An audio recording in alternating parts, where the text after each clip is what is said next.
And now I am so proud to introduce, because he made it here right on time, Mayor John Hickenlooper, who's going to tell us what this facility really means to the city of Denver.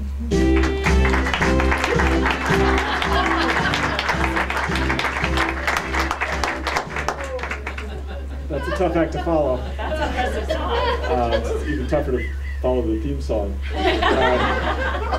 David Wilkerson once said, the hardest part of faith is the last hour. And I'll bet almost everyone in this room has some story of where a hospice or the absence of hospice became a critical element of your life. My dad, it's something I rarely talk about. My dad they thought he had hemorrhoids, but it turned out he had colon cancer, and it went too far. So he had a series of 3 operations over 2 years, and the last 8 months of his life were very, very painful, and yet he hated the hospital. So he came home. There was no other place for him to go in those days. This was in 1960, and every night he had an uncontrollable fever. So he'd wake up at least once, usually 2 or 3 times, in totally soaked in cold sweat. So my mother he'd roll over very painfully, and she would redo the sheets. So she was doing 4 sets of sheets every day. Actually, she said for the rest of her life, the greatest gift she ever got, one of her really good friends who was wealthier than us, gave her a laundry service, which was, at that point, the greatest gift, and for the rest of her life, the greatest gift she ever got. With about 2 months left in his life, he ended up having to move back in the hospital. And in those days, and it's no longer the case now, but they didn't want children in hospitals, right? We were smuggled in the evenings. I was at that time 7. My sister was 9, and a brother was 14, and sister was 16. And my mother, when the hospice movement began to first gain credibility, she was one of the first people, one of the loudest and most vocal people that difference. It's not just for the adults, right? It's for the kids to be able to have the appropriate context by which to begin that process, which makes all the difference. My wife will point out quickly how devastating psychologically the process I went through was for me, and why I'm impossible to live with. I'm just kidding. I shouldn't make jokes about hospice, but my father, one of his things that he said his whole life was, if you can laugh at something, it can never beat you. Hospice, the Denver hospice I think really is remarkable, because it is in the 9-county area, going to be centrally located, so people from the whole metropolitan region will be able to come to it by locating it on the Anschutz campus, which we don't often appreciate, that this is the most significant medical center between Chicago, Texas, and California. And to have the hospice be able to take advantage of that resource is breathtaking. At the same time, it's centrally located, so it can serve other hospitals and healthcare facilities throughout the metro areas, which just makes good planning sense. The inpatient care center, which is a real innovation that allows this hospice to go further and deeper and provide a more valuable service, is just terrific. We know, us baby boomers, I'm one of the last of the baby boomers, but we know that we're going to, as that baby boomer bubble goes through, we're going to see a greater and greater need for hospice, and that Denver has higher than national average of baby boomers.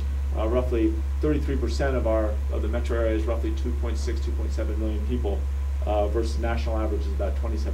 So having a great hospice is more important. It's going to be more important to us than anywhere else. Probably the thing that I am most proud of is that Denver Hospice will never turn someone away because of their inability to pay, and that they have a process there. And we are lucky in this city.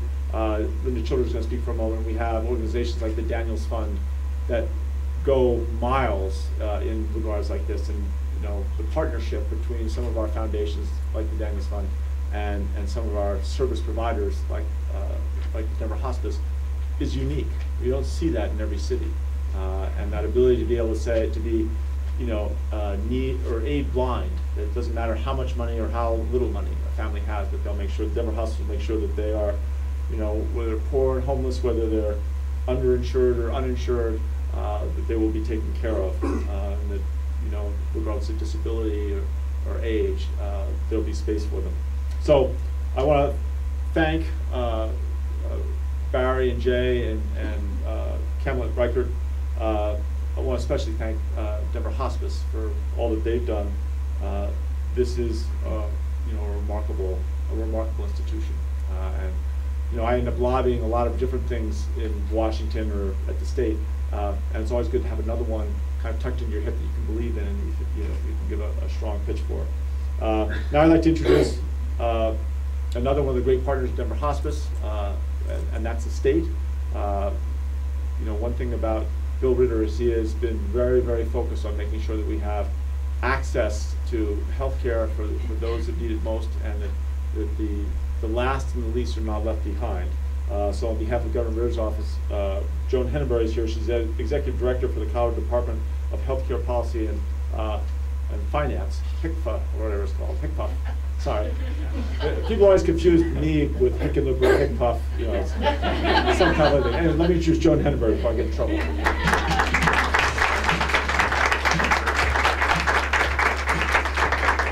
Thank you, Mr. Mayor. We could trade jobs for a day or something. See what that's Done. like. Done. Yeah. Well, first, thank you, and I very much want to congratulate Denver Hospice. This is so exciting, and as our needs change in our communities and in the state, we have a growing number of uninsured people. As you all know, the economy is just driving more people to the Medicaid rolls and into our services, albeit temporarily, but they do need our help, and we very much appreciate this partnership. The Department of Healthcare Policy and Financing is the state agency that manages public health insurance programs, including Medicaid and the Children's Health Insurance Program. So we work very closely with Denver Hospice to serve our population. We spend $33 million a year on hospice services for our clients. But you know what? That's not enough, because it should be more than that.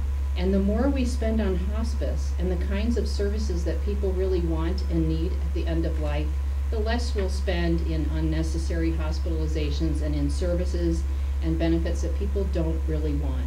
Have you ever met anyone whose parent or loved one or family member or neighbor passed away and they said, wow, we got way too many hospice services. Those hospice people were such a pain. It doesn't happen. We always hear people say, gosh, we wish we had gone to hospice sooner. We wish we had known about it sooner. We wish we had been told about it sooner. So I so congratulate you. The drawings and that look beautiful, and I can't wait to see the facility, and I promise you we will be there to help you celebrate. So on behalf of, I do want to single out Bev Sloan, because she not only is a leader in this movement, she's been a great advisor to our administration about how to do this better, how to help people at the end of life have a better experience. So we appreciate her. So on behalf of Governor Ritter and our administration, we thank you, we congratulate you, and we look forward to this ongoing partnership.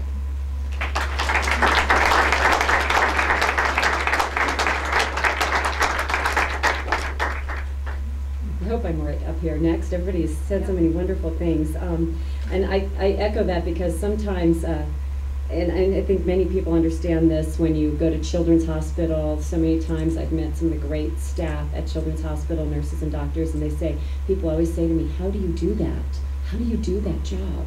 And they say, how can we not? I think the same is true with anybody that works in hospice. How can you not? Time and time again, talk to anybody that has had that hospice experience, and they will tell you, hospice, the people with hospice, everyone related to the chaplain, to the people that are the caregivers, the nurses, they are angels on earth, and they really are. How can they not? Because they are so wonderful to all of us. So thank you to everyone that's spoken here tonight, and we also want to tell you that, as you know, the state of Colorado is facing increased numbers of vulnerable and underserved people. We are really grateful that the Denver Hospice is committed to delivering that end-of-life care, especially to them. And now I would like to introduce, I believe I'm flipping the pages too quickly, Jessica. Am I introducing Bev Sloan? Yes. I don't know where we are. Everybody was speaking so wonderfully. That's right. Okay, the CEO of Denver Hospice. Thank you. Thank you. I'm sorry.